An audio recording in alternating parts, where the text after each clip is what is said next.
Disney is celebrating 100 years of animation with a new movie about the famous wishing star that has appeared in many iconic Disney films, including Pinocchio and Princess and the Frog. Where your heart's desire can become a reality. What if I told you that place is within reach? It is a magical story. Wish follows Asha on her journey to protect the wishes of her community while an evil king tries to take them all away from her. Asha has a pet goat named Valentino, who is voiced by the great Alan Tudyk. And Alan joins us in studio this morning to tell us more about the film. Welcome. I was just sharing a story with you. I was fortunate enough to go to some of the screenings of this. And the only question I had at the end was, why the pajamas on the goat? Right. What can people expect other than the pajamas on the goat from this film? Well, it's a comedy musical. It's a new story that is about Asha as she makes a wish upon a star. She's got some problems in the kingdom. The kingdom has some problems, and she's noticed them. And it has something to do with the Sorcerer King, voiced by Chris Pine. And a star comes down to help her out with her wish.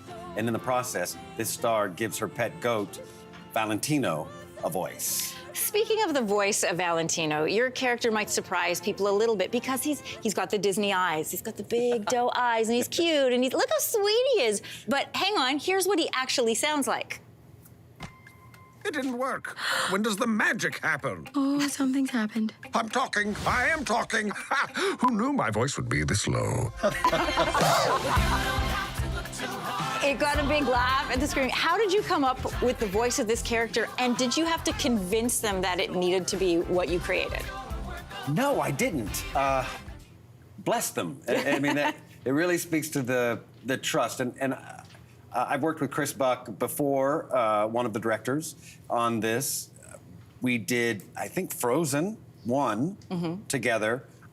He worked some on Wreck-It. So my first movie was Wreck-It Ralph. I played King Candy. Oh, love so that movie. they gave me that voice, like, to sound like him. And so I sounded like Ed Wynn. So I did a lot of different voices for Disney. Yeah. And then for Frozen, to find that voice, they just gave me pictures, and he's an older man, and so he became the Duke of Westleton. Yes. And he's a little persnickety, and everyone's just a little bit different. I came in, they had a little animation of Valentino in his pajamas with Star. It was just a short little animation. It was very sweet, and we tried some things, very sweet-sounding voice, very high voices, and then I said, well, what if he just sounds like this? And we're like, wait a second. And we got the lines and then played around with them. And then that line about who knew my voice would be this low actually came from, I was talking to them, like, who knew that this is what we would find for this character? And they put it in the... And it made it in the movie. Yeah. Oh, I love stories like that. Listen, I want to bring our conversation home a little bit. You were watching this in the green room. Here in Canada, we've been covering the story of 3 llamas who were on the loose just outside Toronto. I was glued right? to the set for that. So you were there for the update. Luca and Todd, the llama, have been found, but Lewis is still out there. So let me ask you while I have you here, if you had to voice a llama on the lamb, what would it sound like? Llama on the lamb. Help me. No, I don't know. Jesus, help me. Where am I? I don't know. I like it. I'm going to keep that voice in my head as I continue to update everybody on where is. Help me! Maybe he's more desperate. Help me! For criminy. Maybe he's King Candy. Well, I'm lost in this. Where are the others?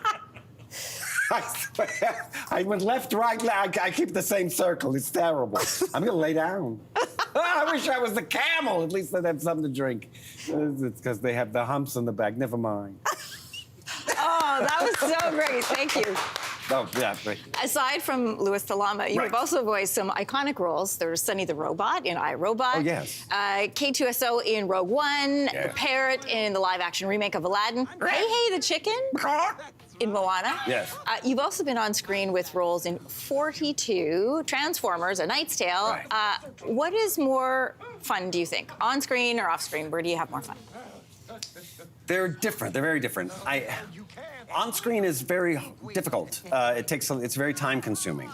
I do a show called Resident Alien in Vancouver. We shoot in Vancouver. It's hard, but we get to live in Vancouver, so that's nice. I did this all from LA, I did some of it in Vancouver, I did some in London. Like, you can be anywhere. So it's easy to do voiceover. It's rewarding because it's an interesting back and forth with the animators as far as the creative process and the directors. But I think on camera shapes your life in a particular way that you can't anticipate, and it has unexpected rewards. I have enjoyed having our conversation with you today. Thank you for being such a good sport about Louis the llama. Help me! Maybe he's old. I know he's dirty. Where is he? Where's this going, Ellen? All right. I'm the llama. I'm back with the llama. I knew. Okay. All right, thanks for being here. Wish We Should Remind Everybody opens exclusively in theaters on November the 22nd. All right. Hey, thanks for watching. If you liked this, be sure to subscribe here, or you can check out more Your Morning videos right here.